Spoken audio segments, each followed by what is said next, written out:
El apóstol Pablo escribió que los discípulos de Jesucristo deben ser compasivos.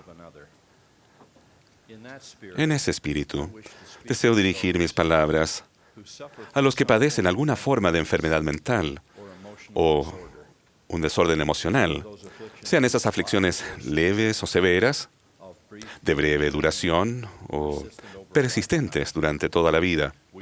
Tenemos una idea de la complejidad de tales asuntos cuando escuchamos a profesionales hablar de neurosis y de psicosis, de predisposiciones y compulsiones genéticas, de bipolaridad, paranoia y de la esquizofrenia. Por más desconcertante que esto sea, estas aflicciones son algunas de las realidades de la vida mortal, y reconocerlas no debería causar más vergüenza que el reconocer el batallar con la presión arterial alta o la repentina aparición de un tumor maligno. Al buscar la paz y comprensión en cuanto a estos temas difíciles, es crucial recordar que vivimos y elegimos vivir en un mundo caído en el que, por designio divino, nuestro esfuerzo por lograr la divinidad será puesta a prueba una y otra vez. La gran seguridad de este plan es que se nos prometió un Salvador, un Redentor, que mediante nuestra fe en Él nos levantaría triunfantes por encima de esas pruebas y dificultades, aun cuando el precio para hacerlo sería inmenso, tanto para el Padre que lo mandó como para el Hijo que vino. Es solo el aprecio de ese amor divino lo que hará que nuestro propio sufrimiento, mucho menor, sea en primer lugar soportable, luego comprensible y finalmente redentor. Permítame dejar las enfermedades extraordinarias que he mencionado para concentrarme en el trastorno depresivo mayor, MDD, por sus siglas en inglés o más comúnmente llamada la depresión. Cuando hablo de esto, no estoy hablando de tener un mal día, ni de plazos tributarios u otros momentos de desaliento que todos pasamos. Todos sentiremos ansiedad o desánimo en alguna ocasión. En el libro de Mormón dice que Amón y sus hermanos se sintieron deprimidos en un momento muy difícil, y los demás también podemos estarlo. Pero hoy hablo de algo más serio, de una aflicción tan severa que restringe de manera importante la habilidad de la persona de funcionar plenamente, un abismo en la mente tan profundo que nadie responsablemente sugeriría que él mismo desaparecería si las víctimas simplemente levantaran los hombros y pensaran de manera más positiva, pese a que soy un ávido defensor de que levantemos los hombros y pensemos en forma positiva. No, esta noche oscura en la mente y del espíritu es más que un simple desánimo. He visto cómo le afectó a un hombre absolutamente angelical cuando murió su amada esposa después de 50 años de casados.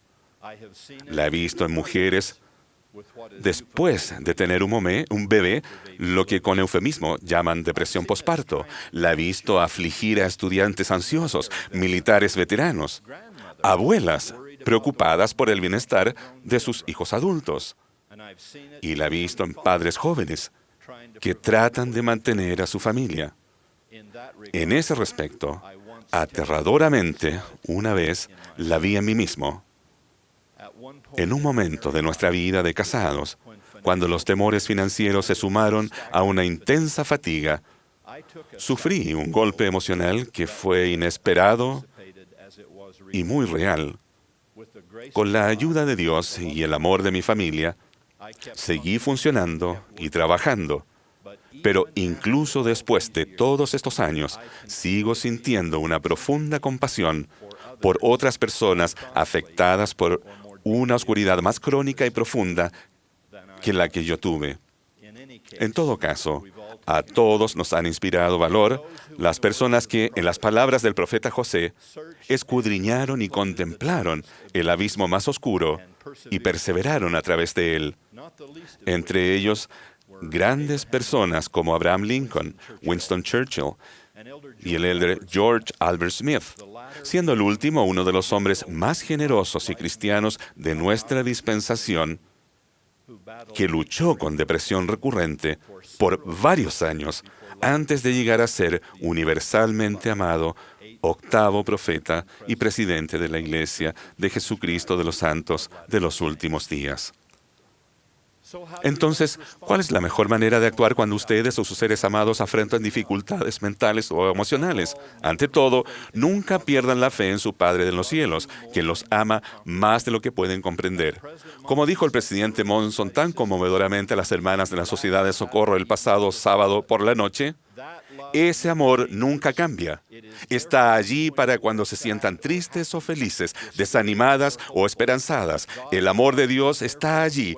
Ya sea que sientan que me lo merezcan o no, simplemente, siempre está allí.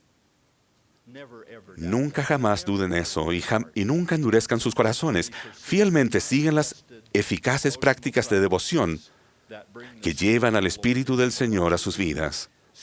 Busquen el consejo de los que poseen las llaves de su bienestar espiritual. Pidan y atesoren las bendiciones del sacerdocio. Tomen la Santa Cena cada semana y aférrense a las promesas de perfección contenidas en la expiación de Jesucristo. Crean en los milagros. He visto tantos de ellos suceder. Cuando toda otra indicación decía que ya no había esperanza, la esperanza nunca se pierde. Si esos milagros no llegan enseguida, plenamente o parecen que no llegan, recuerden el angustiado ejemplo del Salvador. Si la amarga copa no pasa de nosotros, bebámosla y seamos fuertes, confiando en días más felices por delante. Al prevenir cualquier enfermedad cuando sea posible, estén pendientes de los indicadores de estrés en ustedes mismos y en otras personas a las que puedan ayudar. Como con su automóvil, estén alertas a las temperaturas elevadas, a la velocidad excesiva o al bajo nivel de combustible. Cuando afronten una depresión por agotamiento, hagan los ajustes necesarios. La fatiga es un enemigo común para todos nosotros. Así que bajen la velocidad, descansen, repongan energías y recárguense. Los médicos nos prometen que si no nos tomamos el tiempo para mantenernos sanos, sin dudas, después tomaremos el tiempo estando enfermos. Si las cosas siguen debilitándonos, busquen el consejo de personas confiables y certificadas, personas con destrezas profesionales y buenos valores. Sean honrados con ellos acerca de su historial y sus dificultades. Consideren de manera responsable y con oración el consejo que les den y las soluciones que prescriban. Si tuvieran apendicitis, Dios esperaría que pidieran una bendición del sacerdocio y que además obtuvieran la mejor atención médica disponible. Lo mismo se aplica a los trastornos emocionales. Nuestro Padre en los cielos espera que usemos todos los maravillosos dones que Él nos ha proporcionado en esta gloriosa dispensación. Si ustedes son la persona afligida o quienes cuidan de una persona afligida, traten de no abrumarse con la enormidad de su tarea. No asuman que pueden arreglar todo, pero arreglen lo que puedan. Si esos son pequeños triunfos, siéntanse agradecidos por ellos y sean pacientes. En las Escrituras, docenas de veces, el Señor manda a alguien: callad o quedaos tranquilos y esperad. El sobrellevar pacientemente algunas cosas es parte de nuestro aprendizaje en la vida mortal. Para quienes cuidan de una persona afligida, en su esfuerzo devoto por ayudar a otra persona con su salud, no destruyan la suya. En todas esas cosas sean prudentes. No corran más a prisa de lo que sus fuerzas les permitan. Independientemente de lo que sean o no capaces de hacer, pueden ofrecer sus oraciones y dar su amor sincero. La caridad es sufrida, es benigna. No se irrita, sino todo lo sufre, todo lo espera, todo lo soporta. La caridad nunca deja de ser. También recordemos que con cualquier enfermedad o desafío difícil, aún hay mucho más en la vida por lo que tener esperanza y gratitud. Somos infinitamente más que nuestras limitaciones o aflicciones. Stephanie Clark Nielsen y su familia han sido nuestros amigos por más de 30 años. El 16 de agosto de 2008, Stephanie y su esposo Christian tuvieron un accidente de avión y el fuego posterior, producto del accidente, la dañó tan horriblemente que solo reconocieron las uñas pintadas de sus pies cuando los familiares llegaron para identificar a las víctimas. No había casi ninguna posibilidad de que Stephanie viviera. Después de 5 meses en coma inducido, se despertó y se vio a sí misma. Eso causó daños psicológicos y una horrible depresión. Tenía 4 hijos menores de 7 años y Stephanie no quería que la vieran nunca más. Sintió que sería mejor no estar viva. Pensé que sería más fácil, Stephanie me dijo una vez, si se olvidan de mí. Y yo me iba de sus vidas silenciosamente. Pero para su honor eterno y con las oraciones de su esposo, familia, amigos, sus 4 hermosos hijos y la quinta, que nació hace solo 18 meses, Stephanie se abrió paso en el abismo de la destrucción para ser una de las más populares mamá blogger del país, declarando abiertamente a los 4 millones que siguen su blog que su propósito divino en la vida es ser madre y para apreciar cada día que le ha dado esta hermosa tierra. Sea cual sea su lucha, hermanos y hermanas, ya sea mental o emocional, física o de otro tipo, no voten contra el preciado valor de la vida acabando con ella. Confíen en Dios. Aférrense a su amor. Sepan que un día el alba romperá intensamente y todas las sombras de la mortalidad huirán.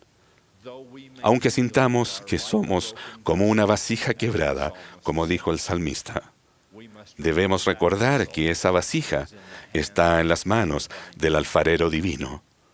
Las mentes quebradas que pueden curar de la misma manera que los huesos y los corazones rotos se curan. Mientras Dios está trabajando, haciendo esas reparaciones, el resto de nosotros puede ayudar siendo misericordioso, no juzgar y ser amables. Testifico de la santa resurrección, ese don inefable que es la piedra clave de la expiación del Señor Jesucristo. Junto con el apóstol Pablo, testifico que aquello que se sembró en corrupción algún día se levantará en incorrupción y que lo que se sembró en debilidad al final se levantará en poder. Testifico del día en que nuestros seres queridos que tenían discapacidades en la vida mortal se presentarán ante nosotros glorificados y grandiosos, asombrosamente perfectos en cuerpo y mente. ¡Qué momento emocionante será! No sé si sentiremos mayor felicidad por ser testigos de tal milagro o porque ellos serán totalmente perfectos y libres al fin.